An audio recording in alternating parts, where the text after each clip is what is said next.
एक आदमी बर्फ बनाने वाली कंपनी में काम करता था। एक दिन कारखाना बंद होने से पहले अकेला फ्रिज करने वाले कमरे का चक्कर लगाने गया तो गलती से दरवाजा बंद हो गया और वह अंदर बर्फ वाले हिस्से में फंस गया। छुट्टी का वक्त था और सब काम करने वाले लोग घर जा रहे थे।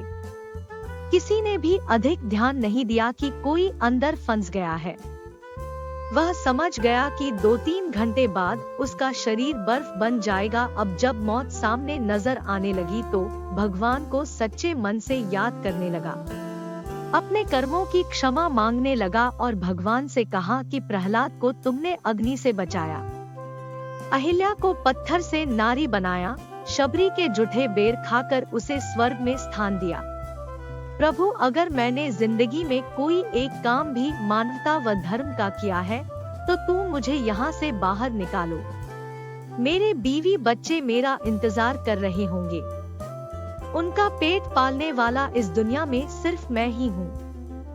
मैं पूरे जीवन आपके इस उपकार को याद रखूंगा। और इतना कहते कहते उसकी आंखों से आंसू निकलने लगे।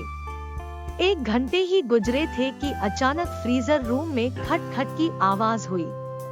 दरवाजा खुला, चौकीदार भागता हुआ आया। उस आदमी को उठाकर बाहर निकाला और गर्म हीटर के पास ले गया। उसकी हालत कुछ देर बाद ठीक हुई तो उसने चौकीदार से पूछा, आप अंदर कैसे आए? चौकीदार बोला कि साहब, मैं 20 साल से यहाँ काम कर रहा हूँ। इस कारखाने में काम करते हुए हर रोज सैकड़ों मजदूर और ऑफिसर कारखाने में आते जाते हैं। मैं देखता हूँ, लेकिन आप उन कुछ लोगों में से हो जो जब भी कारखाने में आते हो तो मुझसे हंस कर राम राम करते हो और हालचाल पूछते हो, और निकलते हुए आपका राम राम काका कहना मेरी सारे दिन की थकावट दूर कर देता है। जबकि अक्सर लोग मेरे पास से यूं गुजर जाते हैं कि जैसे मैं हूँ ही नहीं। आज हर दिनों की तरह मैंने आपका आते हुए अभिवादन तो सुना, लेकिन राम राम काका सुनने के लिए इंतजार करता रहा। जब ज्यादा देर हो गई तो मैं आपको तलाश करने चल पड़ा कि कहीं आप किसी मुश्किल में ना फंसे हो। वह आदमी हैरान हो गया कि किसी को हंसकर राम राम कहने जैसे छोटे काम की वजह से आज उसकी जान बच गई। राम कहने से तर जाओगे।